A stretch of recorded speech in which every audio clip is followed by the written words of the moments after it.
La deuxième partie de l'électricité concerne les oscillations électriques non amorties dans un circuit LC. On réalise le montage représenté sur le schéma de la figure 3. Ce montage est constitué d'un condensateur précédent, le voilà, donc condensateur D de capacité C qu'on vient de calculer égale à 12 microfarad, initialement chargé, et d'une bobine d'inductance L et de résistance négligeable, c'est-à-dire une bobine idéale. Si c'était une bobine qui est réelle, il aura une inductance L et une petite résistance petit r. Un système d'acquisition informatisé permet de tracer la courbe représentant l'évolution de la charge Q du condensateur. Figure 4. Voilà donc la courbe obtenue par le système d'acquisition. C'est la courbe qui représente la variation de la charge aux bornes du condensateur en fonction de temps. Première question, précisez parmi les trois régimes d'oscillation le régime mis en évidence par la courbe de la figure 4. La question sur 0,25. Si on analyse ce coup de courbe-là, donc on voit que l'amplitude ne diminue pas, elle reste constante. Donc elle reste constante, 72 fois 2, donc c'est 144. Donc ici l'amplitude c'est 144, et ici aussi l'amplitude c'est 144 microcoulombs. C'est-à-dire que l'amplitude ne diminue pas. Ici on a moins 144, et ici moins 144 microcoulombs, donc l'amplitude reste constante. Donc le régime d'oscillation c'est un régime périodique, bien sinusoïdal. Mais si on a que l'amplitude diminue au cours du temps, donc ce sera un régime pseudo-périodique. Et si on n'a pas, s'il y a absence d'oscillation, le régime sera soit critique, soit apériodique. Donc la réponse ici, c'est le régime périodique. Deuxième question, établir l'équation différentielle vérifiée par la charge Q de T du condensateur. Question sur 0,5 points. Donc, toujours pour écrire une équation différentielle, on doit reprendre le montage ou bien la figure qui représente le montage. Donc, ici, on a les deux dipôles, la bobine idéale, le condensateur de capacité C. On a seulement une tension qui est schématisée, c'est la tension UC, en respectant bien sûr la convention récepteur. Donc, pour écrire la loi d'additivité des tensions, on doit représenter la deuxième tension en borne de la bobine. Donc, en utilisant donc la convention récepteur. Puisque le courant circule de la bobine de bas en haut, donc la flèche qui représente la tension UL sera de haut vers le bas. Donc c'est UL. Après, on applique la loi d'additivité des tensions. C'est UC plus UL égale à 0. UC plus UL égale 0. Avec UL égale à LDI sur DT, donc car la bobine est idéale. S'il était réel, on rajoute ici plus petit r fois I. Et I égale à dQ sur dt. Donc, c'est-à-dire que UL, ce sera L d sur dt qui multiplie dQ sur dt. Donc, ça sera UL égale à L d carré Q sur dt carré. Donc, c'est la dérivée seconde de la charge par rapport au temps. On remplace, on a aussi ici donc UC, donc même si on remplace UL ici par L d carré Q sur dt carré, on aura deux variables, ici Q et ici UC. Donc on doit avoir seulement une seule variable, c'est la charge Q. Donc on remplace UC par Q sur C. On remplace donc l'expression de UC et celle de L dans la relation d'additivité de tension. On trouve Q sur C plus L d carré Q sur dt carré égale à 0, qu'on peut écrire sous cette forme-là. C'est la forme canonique, donc d carré Q sur dt carré plus 1 sur LCQ égale à 0. Troisième question, trouver l'expression de la période propre T0 de l'oscillateur en fonction de L et de C pour que l'expression Q de T égale à Q max, Qm, cosinus 2P sur T0 de T, soit solution de cette équation différentielle. Voilà. Donc, on a une équation différentielle dont l'inconnu c'est Q, donc ici la variable c'est Q.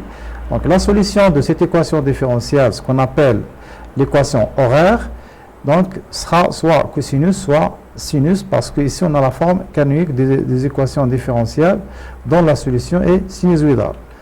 Donc ici donc la forme donc, de la solution c'est Qm cosinus 2p sur T0 T.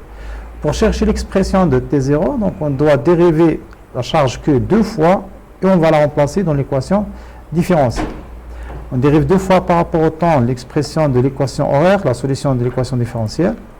La dérivée première donne moins Q sur M, moins Qm 2P sur T0 sinus 2P sur T0 T. Et ainsi que la dérivée seconde, ça va donner donc moins Qm, on dérive donc une autre fois. Donc, c'est en mathématiques, sinus de f de x prime, c'est f prime de x, pardon, cosinus f de x prime, c'est f prime moins f prime sinus f de x. Donc, moins, donc on conserve que m, f prime c'est 2p sur t0, et cosinus ça devient donc moins sinus de p sur t0. On dérive encore une autre fois. Alors, dans ce cas-là, sinus ça va devenir donc le cosinus, et on conserve le signe moins. Mais on aura ici f au carré, la fonction f prime au carré, c'est-à-dire 2p sur t0 au carré. Donc, ça sera moins que m, 2p sur t0 le tout au carré, cosinus de p sur t0. On constate ici, en dérivant deux fois le q de t, on revient à l'expression de q de t, parce qu'on a ici que max, on a ici que m, et on a le cosinus. Donc, je peux éliminer que m et cosinus et la remplacer par q de t. Donc, ça sera moins 2p sur t0 t carré qui multiplie q de t. On remplace de l'équation différentielle. Donc, de l'équation différentielle, on a ici d carré q sur dt carré qu'on va remplacer par moins 2p sur t0, le tout au carré qui multiplie q de t, plus 1 sur LC q de t égale à 0. Donc, si on remplace la dérivée seconde par cette expression-là, dans l'équation différentielle, on n'aura pas besoin de remplacer q de t.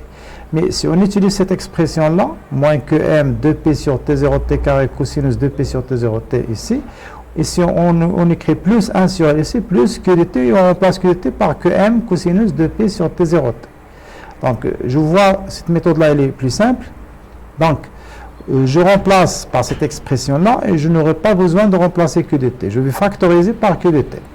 Appeler q de t facteur de moins 2p sur t0 au carré plus 1 sur LC égale à 0, quel que soit t. Donc, quel que soit t, c'est-à-dire, je cherche une solution qui est nulle, quel que soit t, quel que soit l'instant, il sera nul. Or, q de t, il ne peut pas être nul quel que soit t, sinon on n'a pas de solution. Donc, la quantité qui doit être nulle tout le temps, c'est là qui est entre les parenthèses. C'est-à-dire, moins 2p sur t0 au carré plus 1 sur LC égale à 0. Donc, on tire t0 carré sur 4p carré égale à LC, et finalement, t0 égale à 2p racine de LC. Quatrièmement, déterminer graphiquement la valeur de t0. Alors, puisque ici le graphe donc, représente les fonctions sinusoïdales, l'expression, bien la valeur de t0, c'est la durée entre deux crêtes successives. C'est-à-dire la première crête elle est là, la deuxième est là, donc la durée c'est 21 millisecondes. Donc t0, voilà, donc la durée entre deux crêtes successives, t0 égale à 21 millisecondes. On déduire la valeur de L, on va utiliser la dernière expression de t0 qu'on a trouvée, donc t0 carré qu'on va élever au carré, donc t0 carré c'est 4p carré LC. On tire L égale à t0 carré sur 4p carré C. On remplace, donc on trouve que L égale à 0,92 en rien. Attention, ici on a t0 c'est 21 millisecondes, donc lorsqu'on veut calculer L, on doit convertir millisecondes en secondes, multiplier 21 par 10 à la puissance moins 3.